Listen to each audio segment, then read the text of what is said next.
ಅವರ ಅನುಭವದ ಮುಂದೆ ಎಲ್ಲವೂ ಶೂನ್ಯ.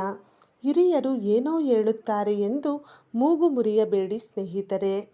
ಒಮ್ಮೆ ಇದನ್ನು ಓದಿ ನೋಡಿ, ಕೆಲವನ್ನಾದರೂ ನಿಮ್ಮ ಜೀವನದಲ್ಲಿ ಅಳವಡಿಸಿಕೊಳ್ಳಿ. ಸೋಮವಾರ ತಲೆಗೆ ಎಣ್ಣೆ ಹಾಕಬೇಡ. ಒಂಟಿ ಕಾಲಲ್ಲಿ ನಿಲ್ಲಬೇಡ. ಮಂಗಳವಾರ ತವರಿಂದ ಮಗಳು ಗಂಡನ ಮನೆಗೆ ಹೋಗೋದು ಬೇಡ. ಶುಕ್ರವಾರ ಸೊಸೆನ ತವರಿಗೆ ಕಳಿಸುವುದು ಬೇಡ. ಇಡೀ ಕುಂಬಳಕಾಯಿ ಮನೆಗೆ ತರಬೇಡ. ಮನೆಯಲ್ಲಿ ಉಗುರು ತೆಗೆಯಬೇಡ. ಮಧ್ಯಾಹ್ನ ತುಳಸಿ ಕೊಯ್ಯಬೇಡ. ಹೊತ್ತು ಮುಳುಗಿದ ಮೇಲೆ ಗುಡಿಸಬೇಡ. ತಲೆ ಬಾಚಬೇಡ. ಉಪ್ಪು ಮೊಸರು ಸಾಲ ಕೊಡುವುದು ಬೇಡ. ಬಿಸಿ ಅನ್ನಕ್ಕೆ ಮೊಸರು ಬೇಡ. ಊಟ ಮಾಡುವಾಗ ಮೇಲೆ ಏಳಬೇಡ. ತಲೆ ಕೂದಲು ಒಲೆಗೆ ಹಾಕಬೇಡ. ಮೆಲ್ಲನ್ನು ತುಳಿದು ದಾಟಬೇಡ. ಮನೆಯಿಂದ ಹೊರಡುವಾಗ ಕಸ ಗುಡಿಸುವುದು ಬೇಡ. ಗೋಡೆ ಮೇಲೆ ಕಾಲಿಟ್ಟು ಮಲಗಬೇಡ. ರಾತ್ರಿ ಹೊತ್ತಲ್ಲಿ ಬಟ್ಟೆ ಒಗೆಯಬೇಡ. ಬಳೆ ಧರಿಸಬೇಡ.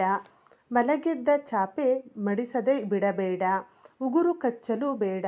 ಅಣ್ಣ ತಮ್ಮ ಒಟ್ಟಿಗೆ ಚೌರ ಮಾಡಿಸಬೇಡ. ಒಂಟಿ ಬಾಳೆಲೆ ತರಬೇಡ. ಊಟ ಮಾಡಿದ ಮೇಲೆ ಕೈ ಒಣಗಿಸಬೇಡ.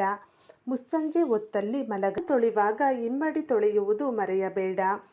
ಹೊಸಿಲ ಮೇಲೆ ಕೂರಬೇಡ. ತಕ್ಷಣ ಮಲಗಬೇಡ.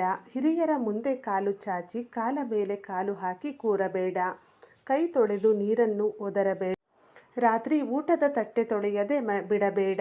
ಎಂಜಲ ಕೈಯಲ್ಲಿ ಊಟ ಬಡಿಸಬೇಡ. ಪಾತ್ರೆಗಳ ಮೇಲೆ ಎಂಜಲು ಕೈ ತೊಳೆಯಬೇಡ.